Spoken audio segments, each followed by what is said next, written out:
欢迎来到巴巴娱乐呀频道，请订阅频道，所以大家不要错过当天最热门的新闻。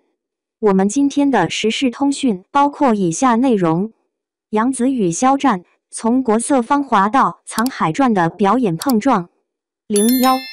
比较杨紫和肖战的表演，藏海传已圆满收官。剧中诸多亮点中，肖战的一场眼神戏令我回味无穷，不禁联想到同样出色的杨紫。两位90后顶尖演员在各自的代表作中都有令人难忘的眼神戏。将肖战在《藏海传》中的这场表演与杨紫在《国色芳华》中的精湛演绎进行对比，两者之间的差异显而易见。杨紫在《国色芳华》中的表现，杨紫在《国色芳华》中饰演的何为芳，一位出身商贾之家的女子，为了换取刘家的供药以救病重的母亲，不惜带着巨额嫁妆嫁给刘畅。然而，刘家给出的竟是假供药，这不仅未能挽救何母的生命，反而加速了她的离世。婚后，刘家更是巧取豪夺，不仅霸占了何为芳的嫁妆，还变卖了她的陪嫁铺子。当何为芳无意中揭穿假供药的真相，认清刘家的贪婪与腐败时，他决定奋起反抗，并寻求和离之道。在悄悄携带玉露外出，调查嫁妆店铺实际情况的过程中，何为芳与刘家的家丁发生了争执。推搡中，护主心切的玉露不幸落水，头部撞石身亡。何为芳对玉露的死感到难以置信，悲痛、愤怒、难过与恨意交织在他的眼神中，他原本温和佛系的气质也变得坚决而坚韧。肖战在《藏海传》中的表现，肖战在《藏海传》中饰演的藏海，自幼便经历了家破人亡的惨剧，亲眼目睹了亲人们一个个被杀害。幸运的是，他被面具人所救，之后便隐姓埋名，跟随星斗和高明学习精湛的营造技艺与深奥的纵横之术。10年后，藏海学成归来，怀揣着复仇之志重返京城。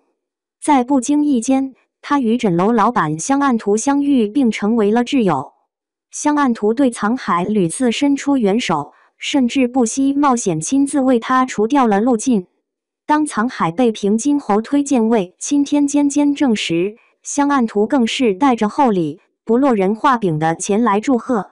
藏海激动地跑出去迎接香岸图，满心欢喜，可见他们的情谊深厚。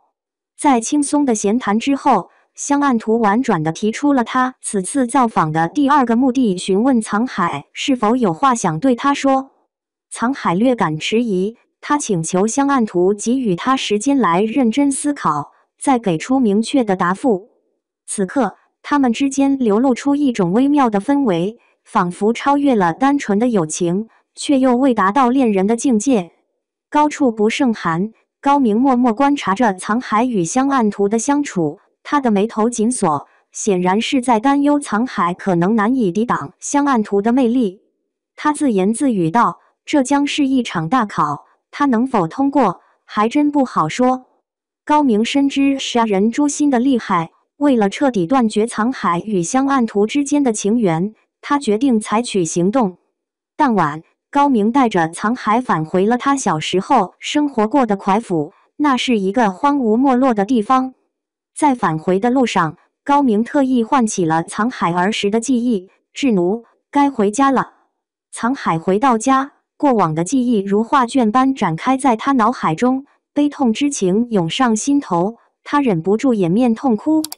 当挖出那个曾藏身的道口，回忆起全家被杀的那一夜，他的眼眶变得通红，眼神也愈发坚定而冷酷。他再次坚定了以报仇为先，将情爱暂时搁置一旁的决心。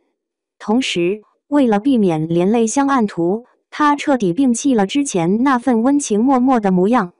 高明的这一策略无疑极为高明，他虽未言明，却以行动达到了目的，令人不得不为之折服。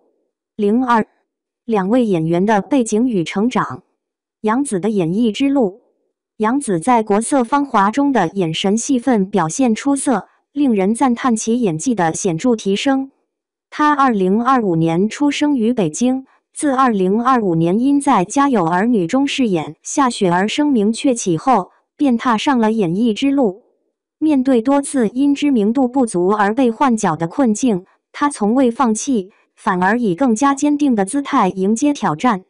他曾努力考入北京电影学院，凭借《战长沙》《欢乐颂》《青云志》等作品，逐渐稳固了演技实力，并赢得了观众的广泛认可。如今，他已成为演艺圈中的佼佼者，用实力证明了把每一件简单的事做好就是不简单，把每一件平凡的事做好就是不平凡的真理。肖战的成名与挑战。肖战，这位来自重庆市的90后青年，自幼便沉浸在父母为其精心培养的兴趣爱好中，如画画与小提琴。若按部就班，他或许会在大学毕业后成为一名普通的设计师。然而，命运在2025年发生了转折。那年，励志综艺节目《燃烧吧少年》向他伸出橄榄枝，经过层层选拔，他成功加入 X9 少年团并正式出道。在团队初期，他的发展并不显眼，但网剧我的皇帝陛下中的男2号角色让他在演艺圈初露锋芒。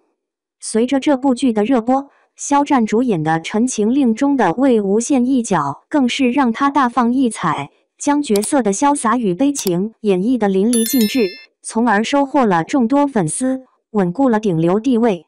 然而，好景不长，一场227网暴事件让他的事业遭受重创，从备受瞩目的顶流明星跌落至网络舆论的漩涡之中。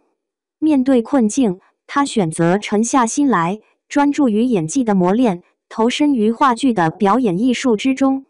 经过长时间的沉淀与努力，他在《骄阳伴我》中饰演的邻家大哥哥盛阳余生，请多指教中高智商医生顾魏，以及《玉骨遥》中的师尊和《王牌部队》中清高孤傲的顾逸野等角色，都充分展现了他的成长与进步。与以往相比，如今的他显得更加成熟稳重，能够诠释众多复杂而深邃的角色。正如他曾经所言，在这个纷繁复杂的社会中生存，有时变得复杂并非坏事，反而是一种必要的智慧。